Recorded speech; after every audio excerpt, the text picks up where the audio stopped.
কষে দেখি 10.1 এর প্রথম প্রশ্নটা কি বলছে? আজ আমার বাবা ৳৩৯০ ১৫ কিগ্রা চাল কিনে এনেছেন। যদি ১৭ কিগ্রা এরকম চাল কিনতেন, তবে বাবা কত টাকা খরচ করতেন? ত্রৈরাশিক পদ্ধতিতে হিসাব করে লিখি। ঠিক আছে? তাহলে আমরা এখানে লিখব যে গণিতের ভাষায় সমস্যাটি হলো প্রথমে গণিতের ভাষায়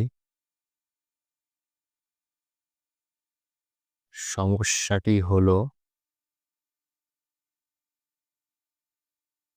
ঠিক আছে? গণিতের ভাষায় সমস্যাটি হলো, প্রথমে আমরা এখানে লিখব উম চালের পরিমাণ, চালের পরিমাণ, ঠিক আছে? এখানে লিখব চালের পরিমাণ। চালের পরিমাণ কিসে আছে? কিগ্রা,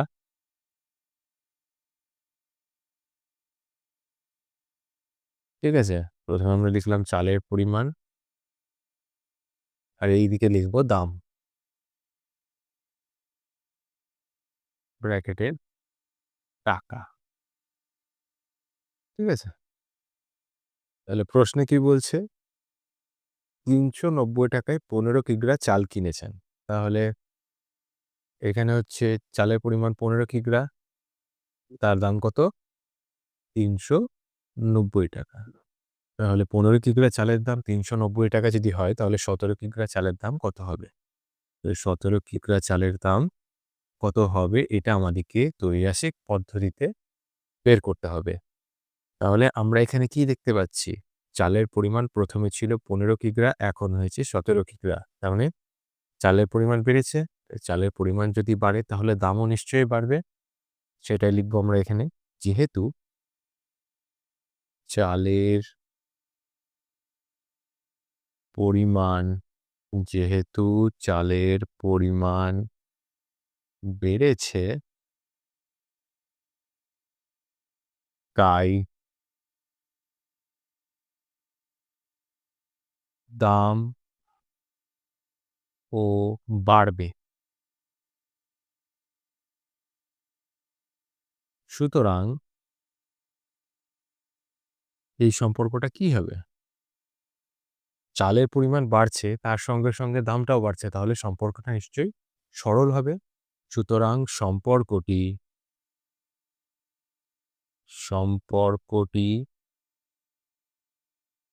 সরল। ঠিক আছে? সম্পর্কটি কি হচ্ছে? সম্পর্কটা হচ্ছে সরল সম্পর্ক। সরল সমানুপাতিক সম্পর্ক। তাহলে আমরা এখানে লিখতে পারি, তাই সরল সমানুপাতিক যদি সম্পর্ক হয়, তাহলে আমরা এখানে লিখতে পারি 15:17 ডবল ইস্টু ৩৯০ ইস্টু চালের দাম। ঠিক আছে? তাই 15:17 ডবল ইস্টু ৩৯০ ইস্টু চালের দাম। এটা আমাদেরকে বের করতে হবে এই চালের দামটা, ঠিক আছে? এই চালের দামটা আমাদেরকে বের করতে হবে। এবার এই যে এখানে সমানুপাতি আকারে আছে, এই সমানুপাতি আকার থেকে যদি আমরা ভগ্নাংশের আকারে নিয়ে আসি, তাহলে সেটা কিরকম হবে? এখানে আমরা লিখতে পারি বা এই 15:17 কে আমরা এইভাবে লিখতে পারি 15/17 ডবল ইস্টুটাকে সমান দিতে পারি, সমান ৩৯০ বাই চালের দাম। ঠিক আছে? বোঝা গেল এটা? আমরা কি করলাম এখানে? এখানে ইস্টু আকারে ছিল, অনুপাত আকারে ছিল। এটাকে আমরা ভগ্নাংশ এভাবে আকারে লিখলাম। এবার আমাদেরকে কি বের করতে হবে? চালের দামটা বের করতে হবে। চালের দাম বের করতে গেলে কি করতে হবে? কোনাকুনি গুণ করতে হবে। তাহলে ১৫ র সঙ্গে চালের দাম গুণ হবে আর ১৭ র সঙ্গে ৩৯০ গুণ হবে। তাহলে সাইডে লিখছি বা, আমি সাইডে লিখছি, তোমরা নিচে, নিচে লিখতে। তাহলে ১৫ গণিত চালের দাম, ১৫ গণিত চালের দাম, ১৫ গণিত চালের দাম সমান কি হবে? ১৫ গণিত চালের দাম সমান ১৭ গণিত ৩৯০। 17 গণিত 390। ঠিক আছে? বা আমরা যদি চালের দামটা বের করতে চাই, বা শুধু চালের দামটা যদি আমরা বের করতে চাই, চালের দাম সমান কি হবে? দেখো, চালের দামটা আমরা বামপক্ষে রাখবো। তাহলে ১৫ টাকে বামপক্ষ থেকে ডান পক্ষে নিয়ে যেতে হবে। ১৫ টা দেখো বামপক্ষে গুণ হয়ে আছে। ডান পক্ষে গেলে কি হবে? ভাগ হয়ে যাবে। তাহলে শুধু চালের দাম সমান কি হবে? ১৭ গণিত ৩৯০ বাই ১৫। এবার এই ৩৯০ কে ১৫ দিয়ে ভাগ করতে হবে। এখানে ভাগ করে দেখি। ৩৯০ ১৫, ঠিক আছে? ১৫ দুগুণে ৩০, ৯০ হলো। ৬ ১৫ ৯০, ঠিক আছে? তাহলে ২৬ হচ্ছে ভাগফল। তাহলে ৩৯০ কে ১৫ দিয়ে ভাগ করলে হয় ২৬। এবার ২৬ আর ১৭ গুণ করতে হবে। ২৬ আর ১৭ গুণ করে কত হচ্ছে দেখো। ৬ ৭ ৪২, ২ হাতে ৪, ৭ দুগুণে ১৪, ৪ ১৮, ক্রস ২৬, ২, ৪, ৪, ঠিক আছে? ৪৪২, অর্থাৎ ১৭ আর ২৬ গুণ করে কত পাচ্ছি? ৪৪২। 4 4 2, অর্থাৎ আমরা এখান থেকে ত্রৈরাশিক পদ্ধতি ব্যবহার করে ১৭ কেজি চালের দাম কত হবে সেটা বের করলাম। সেটা কত? ৳৪৪২। ঠিক আছে? সুতরাং আমরা এখানে লিখব অতএব ১৭ কেজি চালের দাম কত? ৳৪৪২। 4 4 2, ৳৪৪২। আর এটাই হচ্ছে আমাদের নির্ণেয় উত্তর। একের দাগের প্রশ্নটা আরেকবার বলে দিচ্ছি। এখানে প্রশ্নে বলেছে ১৫ কেজি চালের দাম ৳৩৯০ হলে ১৭ কেজি চালের দাম কত হবে সেটা ত্রৈরাশিক পদ্ধতিতে বের করতে হবে। তো আমরা এখানে ১ম এ লিখে নিয়েছি যে গণিতের ভাষায় সমস্যাটি হলো, একদিকে লিখেছি চালের পরিমাণ, অপরদিকে লিখেছি দাম।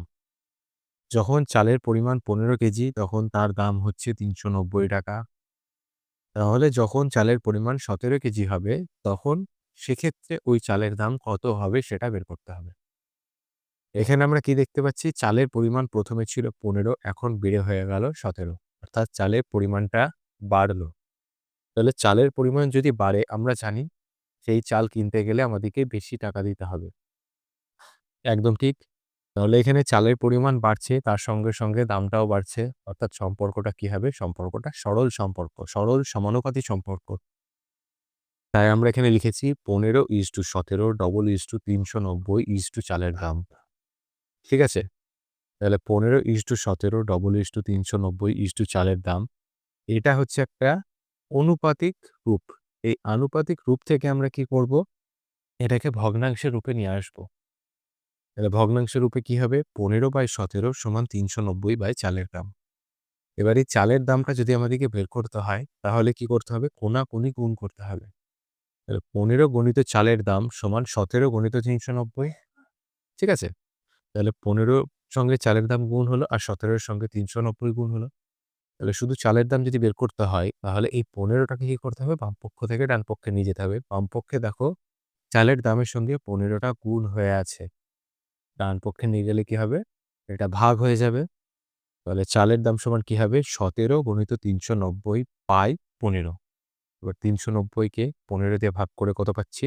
২৬। আর ২৬ আর ১৭ গুণ করে আমরা কত পাচ্ছি? ৪৪২। অর্থাৎ যখন চালের পরিমাণ ১৭ কেজি হবে, তখন সেই পরিমাণ চালের দাম হবে ৳৪৪২। আর এটাই হচ্ছে আমাদের নির্ণেয় উত্তর। ২ এর দাগের প্রশ্নটা কি বলছে? ভেঙ্কট মামা ২০ মিটার ছিট কাপড়ে একই মাপের ৪ টি জামা তৈরি করবেন। এইরকম ১২ টি জামা তৈরি করতে হলে ভেঙ্কট মামাকে কত মিটার ছিট কাপড় কিনে দিতে হবে? ত্রৈরাশিক পদ্ধতিতে হিসাব করে লিখি। ঠিক আছে? তাহলে এই প্রশ্নটা সলভ করতে গেলে আমাদেরকে আবার এখানে লিখতে হবে গণিতের ভাষায় সমস্যাটি হলো, গণিতের ভাষায় সমস্যাটি হলো সমস্যাটি হলো ঠিক আছে? গণিতের ভাষায় সমস্যাটি হলো একদিকে আমরা লিখব যে জামার সংখ্যা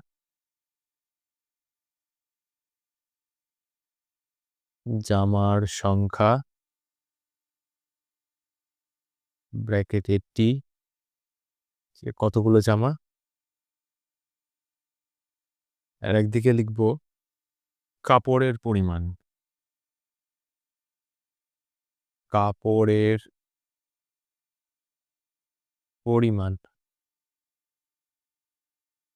ঠিক আছে? কাপড়ের পরিমাণ কিসে আছে? মিটারে আছে। মিটার। ঠিক আছে? একদিকে জামার সংখ্যা, অপরদিকে আমরা লিখব কাপড়ের পরিমাণ। তাহলে এখানে দেখতে পাচ্ছি ৪ টি জামা তৈরি করতে ওনাকে কত মিটার কাপড় লাগছে? ২০ মিটার। ঠিক আছে? তাহলে ১২ টি জামা তৈরি করতে কত মিটার কাপড় লাগবে সেটা আমাদেরকে বের করতে হবে। ঠিক আছে? তাহলে আমরা এখানে দেখতে পাচ্ছি জামার সংখ্যা কিন্তু বেড়েছে। আগে ছিল ৪ টে, এখন হয়েছে ১২ টা। সুতরাং ৪ টে জামা তৈরি করতে যা কাপড় লাগবে ১২ টা জামা তৈরি করতে নিশ্চয়ই তার থেকে বেশি কাপড় লাগবে। অর্থাৎ জামার সংখ্যা বাড়ছে, তার সঙ্গে, সঙ্গে কাপড়ের পরিমাণও কিন্তু বাড়ছে। অর্থাৎ এখানে সম্পর্কটা কি হবে? সরল সমানুপাতি। ঠিক আছে? এখানে লিখব যেহেতু জামার সংখ্যা বেড়েছে যেহেতু জামার সংখ্যা বেড়েছে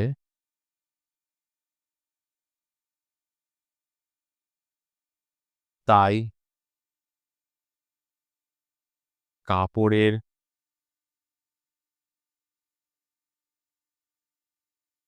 পরিমাণ ঠিক আছে? কাপড়ের পরিমাণও বাড়বে। ঠিক আছে? যেহেতু জামার সংখ্যা বেড়েছে তাই কাপড়ের পরিমাণও বাড়বে। অর্থাৎ সম্পর্কটি ঠিক আছে? অর্থাৎ সম্পর্কটি সরল সমানুপাতি। ঠিক আছে? অর্থাৎ সম্পর্কটি সরল সমানুপাতি। জামার পরিমাণ বেড়েছে তার সঙ্গে, সঙ্গে কাপড়ের পরিমাণও বাড়ছে অর্থাৎ সম্পর্কটা সরল সমানুপাতে। তাহলে সরল সমানুপাতি যদি সম্পর্কটা হয় তাহলে আমরা এখান থেকে কি লিখতে পারি? তাই আমরা এখান থেকে লিখতে পারি যে ৪:১২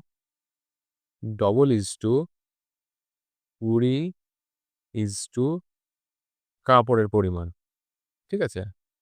৪:১২ এখানে লিখব 20 কাপড়ের পরিমাণ। ঠিক আছে? এবার এই আনুপাতিক রূপটাকে আমাদেরকে কি করতে হবে? ভগ্নাংশের রূপে নিয়ে যেতে হবে। বা দিয়ে এটাকে আমরা কি লিখতে পারি?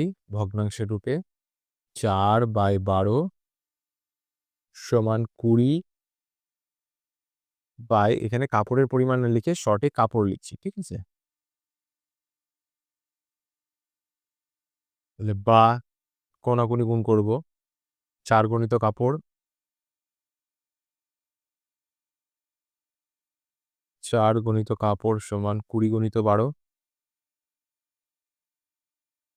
ঠিক আছে? এবার কাপড়টা বের করব।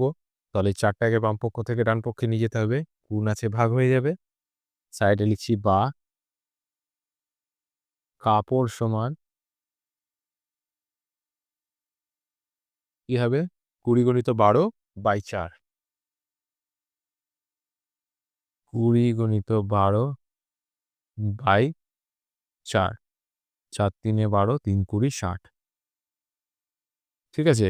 অর্থাৎ কাপড় সমান কত আসছে? কাপড়ের সাংখ্যমান আসছে ৬০। অর্থাৎ ১২ টি জামা তৈরি করতে গেলে কাপড়ের পরিমাণ হবে ৬০ মিটার। অর্থাৎ আমরা এখানে লিখব অতএব ৬০ মিটার কাপড় লাগবে। ঠিক আছে? ৬০ মিটার কাপড় লাগবে। আর এটাই হয়ে যাবে আমাদের নির্ণেয় উত্তর।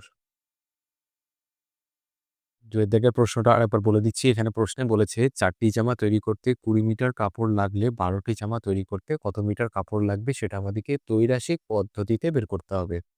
ঠিক আছে?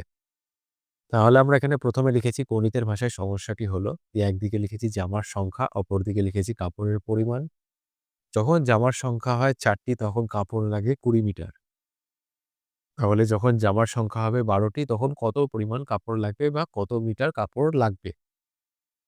আমরা এখানে দেখতে পাচ্ছি জামার সংখ্যা বেড়েছে, অর্থাৎ এখানে কাপড়ের পরিমাণও কিন্তু বাড়বে। ঠিক আছে? সেটা লিখেছি যেহেতু জামার সংখ্যা বেড়েছে তাই কাপড়ের পরিমাণও বাড়বে, অর্থাৎ সম্পর্কটা কি হবে? সম্পর্কটা হবে সরল সমানুপাতি।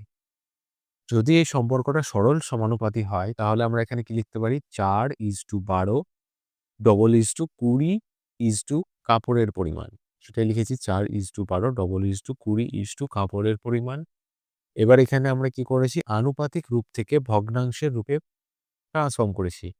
যেমন 4:12 টা কি করেছি? 4/12 এবং 20 কাপড়ের পরিমাণ কি করেছি? 20/কাপড়। কাপড়ের পরিমাণকে আমরা শর্টে কাপড় লিখেছি। এবার কি হবে? কোনাকুনি গুণ হবে। ৪ এর সঙ্গে কাপড় গুণ হবে, ১২ এর সাথে ২০ গুণ হবে। তাহলে ৪ গুণিত কাপড় সমান ২০ গুণিত ১২। তাহলে কাপড় সমান কি হবে? এই ৪ টা বামপক্ষে থেকে ডানপক্ষে যাবে। বামপক্ষে গুণ হয়েছে, ডানপক্ষে গেলে কি হবে? ভাগ হয়ে যাবে। অর্থাৎ কাপড় সমান কি হবে? ২০ গুণিত ১২/৪ কাটাকাটি করে কি হচ্ছে? ৬০। অর্থাৎ আমরা এখান থেকে কি পেলাম? আমরা এখান থেকে এটাই পেলাম যে জামার সংখ্যা যখন ১২ টা হবে তখন কাপড়ের পরিমাণ ৬০ মিটার হবে। আর এটাই হচ্ছে আমাদের নির্ণেয় উত্তর।